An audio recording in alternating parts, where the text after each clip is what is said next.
I'm a longtime pot smoker who also has previous exposure to acid and shrooms.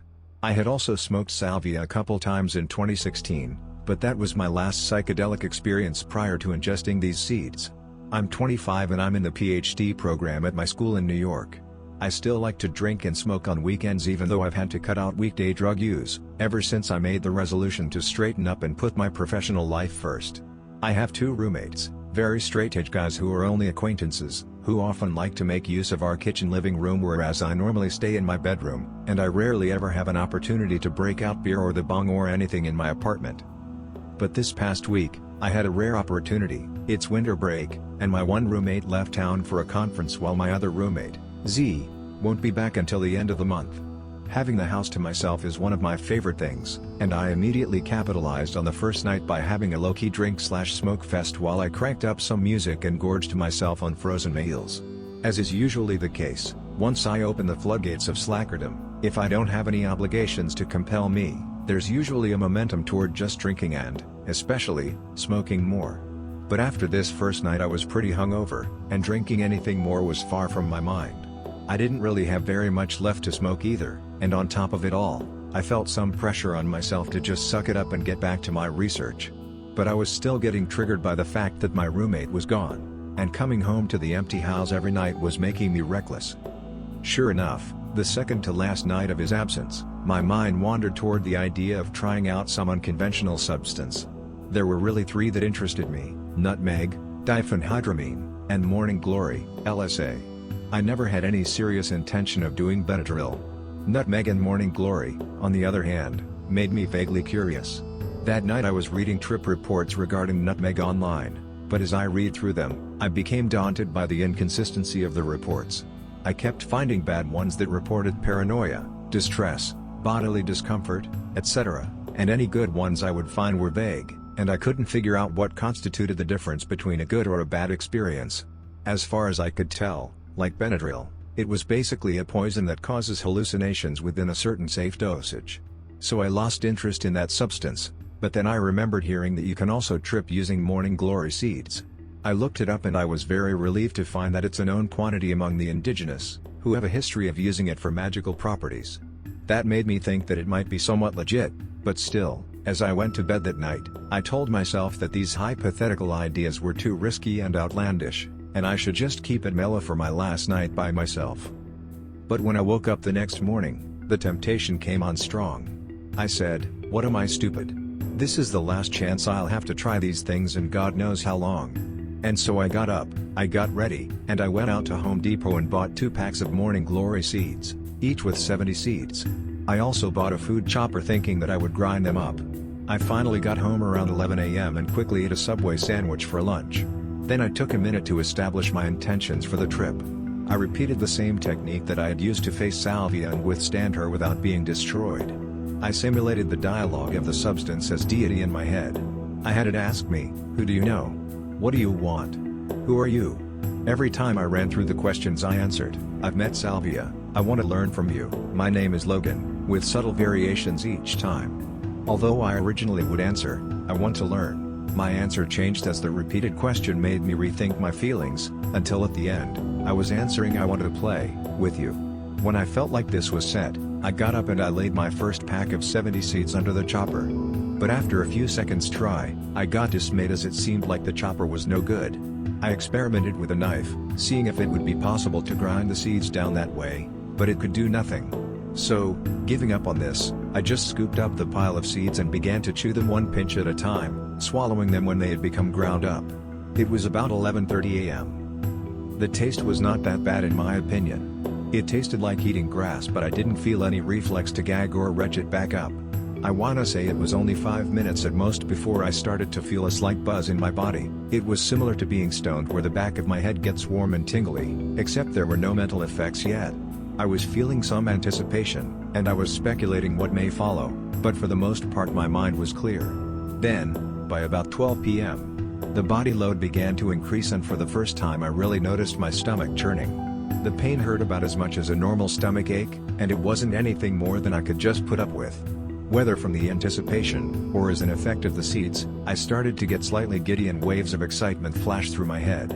Aloud to myself in the empty apartment I began saying to myself, "Oh man, I can feel it coming on." Now, from between approximately 12 p.m. to 1 p.m., the body load changed from a feeling of energy into a profound sense of relaxation. I felt, as I have before when taking acid and shrooms in my past, an unusual and therapeutic sense of cohabitation and connectedness with my physical self, as if I viscerally sensed the reality of my existing inside my body and limbs.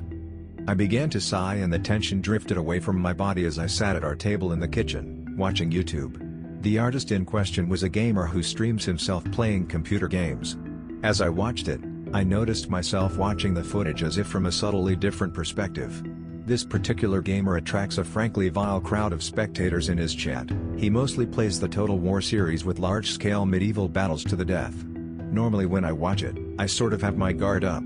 I keep myself insulated from my gut reaction to some of the comments people make, but on this occasion, I felt no sense of internal dissonance surveying the comments section. The outlandish comments were harmless. More than that, I felt like they communicated subtle things about the user emotionally and psychologically, which were microcosms of broader observations about the norms of our 21st century internet society at large. Through this perspective, I didn't feel any emotions except a deep sense of integration with myself and a profound appreciation for the complexity and also the disturbia of our modern world.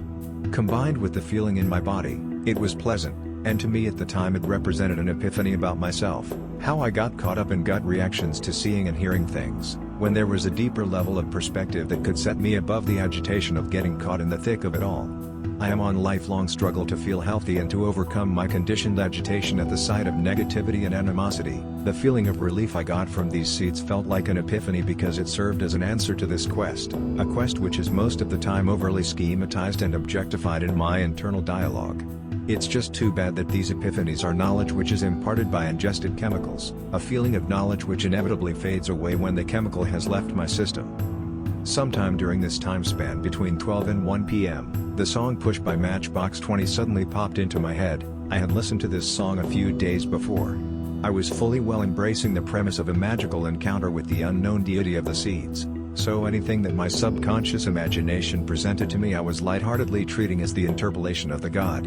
I listened to this song and yes, it sounded awesome. As I watched the music video, the scenes of Rob Thomas basically freaking out in a pseudo-Auschwitz hell really resonated with me. I felt that I got exactly what he meant, the state of being internally disturbed and being agitated further by the shittiness of society outside, creating the semblance of a prison. I laughed at feeling understood in this way. I was at peace. It was a quiet and healing feeling, to see my issue represented to myself and held comfortably in the awareness of my brain. At this point, just after 1 p.m., I had the distinct urge to smoke some weed. Alas, I was out and there was no way I was getting any more today.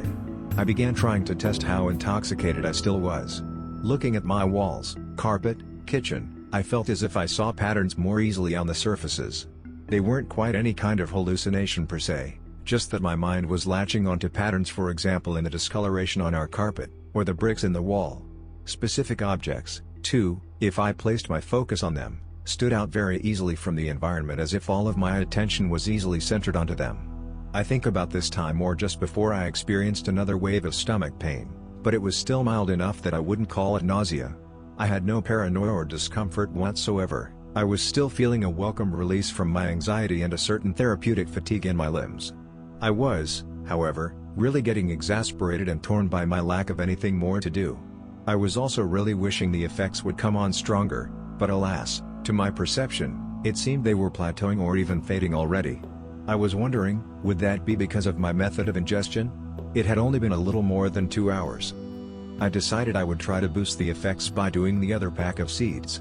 Once again I brought out the seeds, the cutting board, and my food chopper, except this time I was determined, and even though the blade barely reached, I mashed the chopper onto my pile of seeds until after a couple minutes pounding I reduced them to a mound of yellowish fluffy powder with only a few shredded seed casings mixed in. This was at roughly 1:30 p.m. I put the mixture in a tablespoon and dropped it directly onto my tongue. I held it for a second and then gulped it down with some fruit juice, swishing it underneath my tongue like I had also done the first time. Once again, I got a pretty rapid stomach rumbling from the seeds which seemed entwined with the initial buzzing feeling in my head and neck. Overall, the pain wasn't any worse than when I took the first dose. It felt like the same pain came back for a few minutes and then went away. For a few minutes I stood in the kitchen and felt some of the signs of a come up, but still not seeing any overall appearance of psychedelic effects. I decided to go into my room and watch YouTube, waiting for any effects. One of the recommended videos I clicked on was a documentary about Westerners in China during the Terror of Mao. I had a normal viewing experience, but as I lay there on my bed, my comfort level continued to rise. A very serotogenic warmth and pleasant repose from ordinary alertness and attentiveness set on, a stronger degree of what I had felt earlier with my initial dose of the seeds. At the same time I was getting more comfortable inside my own head. The sensation of meandering, comforting thoughts came on and set my mind to softly drifting through a sequence of ephemeral reflections on my life. I was thinking to myself about how much I had been through in life, and how appropriate, deserved, and timely it was for me to enjoy the confidence and security of having earned my station in society. The other element to these thoughts was that I felt old, like I had lived a remarkable amount even at my young age of 25. It was a feeling mixed between thankfulness, wonder, and pleasant fatigue. After I turned my life around in the summer of 2016, since then I had been a workaholic and a perfectionist who pushed myself to do everything flawlessly, while also feeling overall pretty anxious and insecure about my personal validation and my sense of achievement. Under the influence of the LSA, I saw myself as exonerated from the perfectionism and insecurity that endemically dogged my day-to-day thinking. It was not that I felt the pressure I put on myself was answered or actually satisfied already. Rather, the LSA made me feel that the stress of worrying about my success was an illusion and distracted from the true sources of confidence, happiness, and satisfaction that I could find by looking at myself as someone with intrinsically worthwhile traits, like my own humanity. It gave me a feeling of liberation from my mind's negativity, which felt as if I did not have to worry about the negativity anymore because of the myopia and irrationality of the negative ideas in the first place. As a pot smoker, I have moments like these during certain sessions depending on my mind-body set and my overall setting. The LSA version was considerably more powerful and more relieving, partly because the very mild stomach excitement was far less unpleasant than the physical side effects of smoking, and partly because the serotogenic version was a much more physical and intimate sensation of mind-body relief than the artificial head rush of insight that I usually get from smoking weed. I was comfortable enough that my eyes were drooping, though I wasn't feeling sleepy really, and I drifted in between watching the video and just spacing out with my eyes closed. At this point it was getting to be between 30 minutes and an hour after I had dosed the second pile of seeds. Though I didn't see Sev, I observed the very firsts of them, as would be familiar to most weed smokers, as it seemed like the black and purple background of my closed eyelids was beginning to wisp and swirl around. Once in a while, like maybe every 5 minutes or more, when I closed my eyes some faint and ill-defined still image would take shape in the shimmering blackness, and it seemed like this effect partly had an interaction with the view I had of my room just before I closed my eyes, as if perhaps what I would see last before closing them enjoyed some kind of brief 1-second after image in my head. Only the images that I saw were profound symbols of my modest Christian ascetic beliefs: a woman in a cowl, Jesus as a hermit, the sign of the cross. Their appearance was intriguing to me and fed my contemplation of the magical experience I was having, where I was in the grasp of a higher power. By this time, as I do, I was generating my own speculation of what kind of being I was in an encounter with and just what sort of magic was in me. All I really knew or thought I knew about the morning glory was that it was in the world of Aztec and Mesoamerican magic. I can't remember if it was because I saw a Sev impression of a wolf, or coyote, but I wound up thinking that the magical being inside the seeds was the spirit of the dog warrior. My name means lover of hounds in English, so this would meant that we could have a special connection. I partly came to this theory as I reflected on how the trip had randomly produced the song Push in my head. Push was the input of the morning glory entity. It was kind of an outcry from inside the soul, so it was sort of like the howling of the dog. The wolf was unleashed. Accordingly, it was also a totally masculine energy, which made me feel relaxed and understood, as if I could take my guard down and worry less about my gender-normifying behavior, in contrast to the female marijuana plant, which makes me excited and mentally extroverted, making me overly conscious and paranoid of my mixed ambidextrous gender aspect. I am a normal man, but my personality is thoroughly mixed and it has a very wide aptitude for both masculine and feminine traits. I wanted to and did see morning glory the same way as salvia, as a guide and instructive deity, only this time I was taking the guidance of a male companion rather than a female empress. Though I felt morning glory was less regal and controlling, I nevertheless strongly assumed it was a regal god itself, only of a more modest and sacral kind of office. Similar to how Yoda or Qui-Gon Jinn were more powerful than Anakin or Luke. It was still the dead of winter, middle of January, So it was already getting dark pretty soon, just after 4 p.m. For the next hour and a half, approximately, I went onto a gay dating app on my phone, as I had been doing on and off for about a month.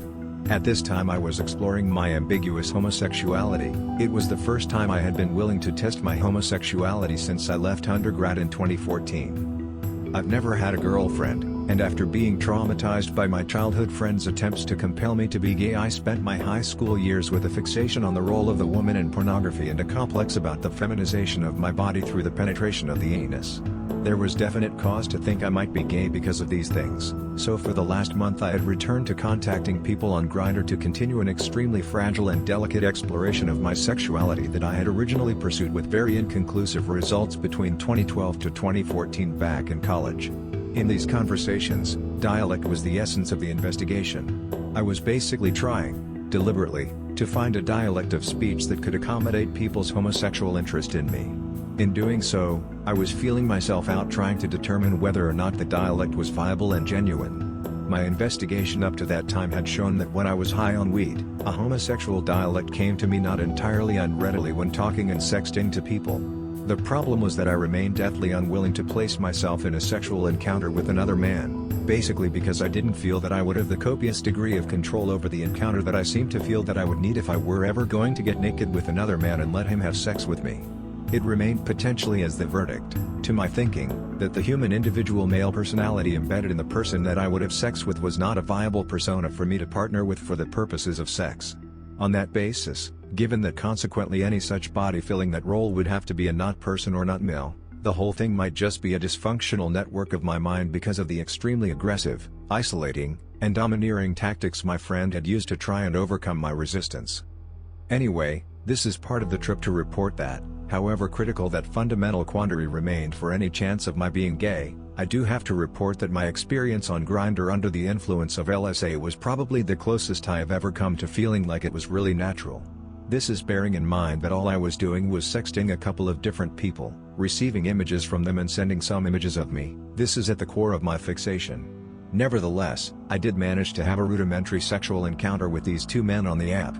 I felt some basic connection to their sexualities, and I was feeling political about whether or not they would come, and how. During this LSA trip, I experienced probably my deepest integration with my fragmented homosexuality ever, as I tried to manipulate these two guys into wanting to come, and got aroused at the feeling they would be used by me in this manner, tools to help me blow a massive load.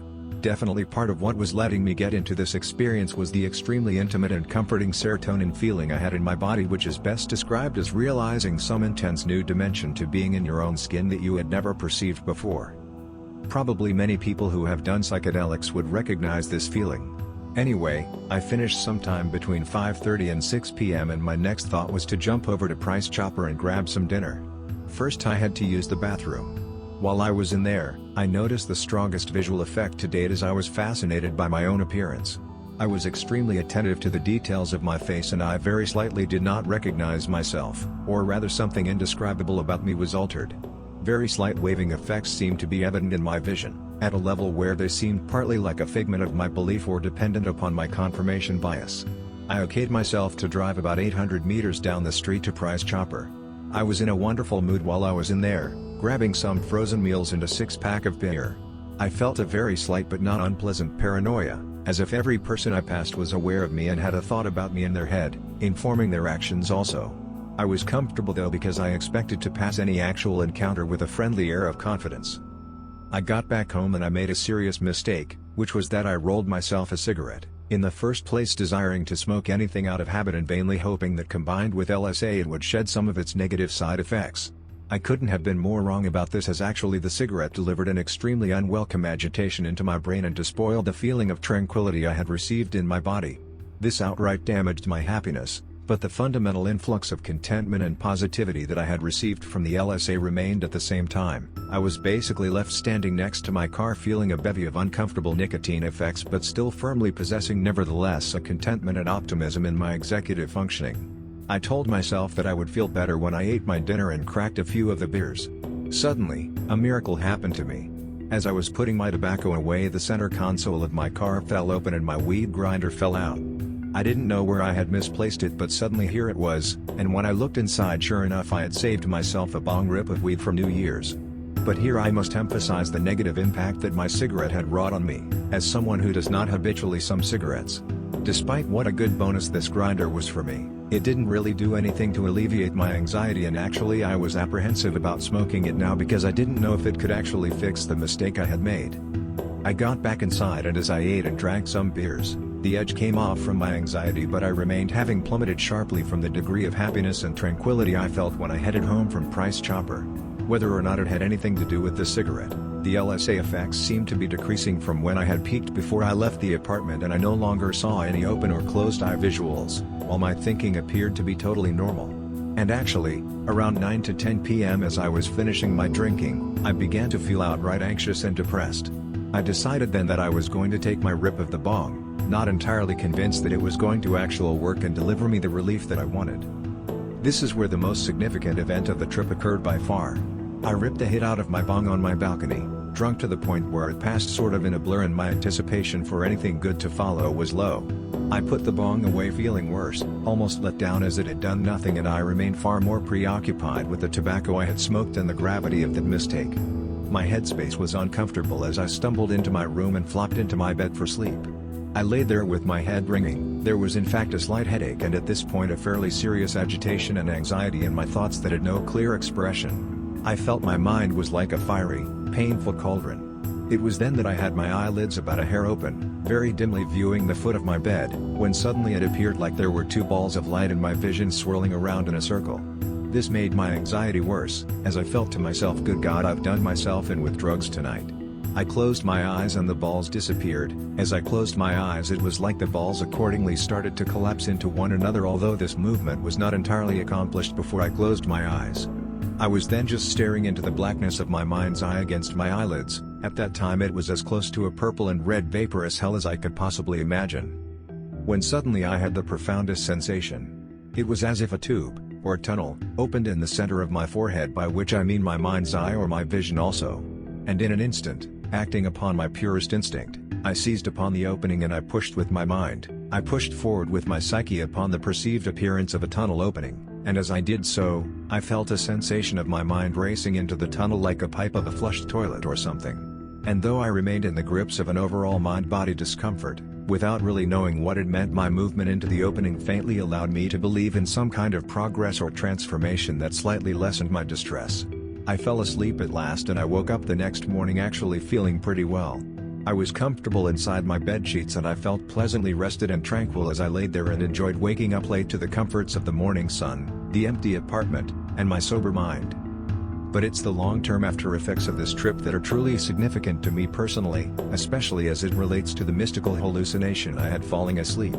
Up to the time of this trip, I had spent my fall semester in the PhD program under considerable stress. I usually spent the evenings after I got home tense and weary, with my heart pounding in my chest. But what was really bad was my anger issue. Although it had its precursor as some chronic anxiety and paranoia, I was really left with this issue as an anger issue since 2016, when I made a life-changing resolution in the aftermath of my trip on salvia. Since then, I was prone to feeling a disparate and fearful rage whenever I made mistakes in life or faced the possibility of defeat and failure. Though it was a somewhat situational anger dependent on my circumstances, it had in general gotten slightly worse overall through the years, and by the time of the fall 2018 semester in the PhD program, my anger had become so virulent that when it struck me I would be stricken with high blood pressure, my mind would be choked with anxiety and tension to the point where I could barely think or communicate, and I normally did lash out to myself, alone, in a rage, furiously, viciously lambasting the forces in society that I resented and despised. After my LSA trip, right before the beginning of spring 2019 semester, I incredibly experienced a reversal with my anger issue. My ability to avoid feeling a rush of internal distress or openly lash out at something I saw or read on the internet increased considerably overnight, and the quality of my mental health during the spring semester was noticeably improved. My overall health remained disturbed as I was seriously overeating during this time to build muscle, and I eventually faced a crisis where I had to begin emergency cardiovascular exercise and lost a lot of my appetite for months. But that is a subject for a different experience report. Even though my physical health declined in the first half of 2019, my mental health and the stability of my mood was significantly improved, and I attributed this to the morning glory seeds. As with salvia, My own subsequent interpretations of my experience were an integral part of the changes that took place in my attitude and personality. Undoubtedly, a major part of my more stable mood and decreased anger were because I believed that the LSA had done something positive. My interpretation was that the Dog Spiritt had taught me his lesson and lent me some of his powers, just as Lady Salvia had done. When I reflected on the nighttime hallucination, I could not guess what the two orbs of light had meant, but I believed that the hallucination of the mental tunnel had connoted the idea of transference. Without thinking any specific, I supposed that it had symbolized adopting a more adaptive approach to my own cognition and opening up additional pathways in my brain to better contextualize my negative states of mind and amass greater resources for attaining positive ones. In the longer term, during the summer and the later months of the year, the outcome of this trip was extremely good. After I began to open up more to the idea of deliberately pursuing relationships with women, I began to change my interpretation of the trip subtly. Instead of seeing it as having been a visitation by a male energy, I started to see it as my having received male energy or had some of my masculinity unlocked by the Dog Spiritt. I gained much more confidence for talking to women, and my sense of self began to heal at a level deeper than I had ever managed to manipulate before.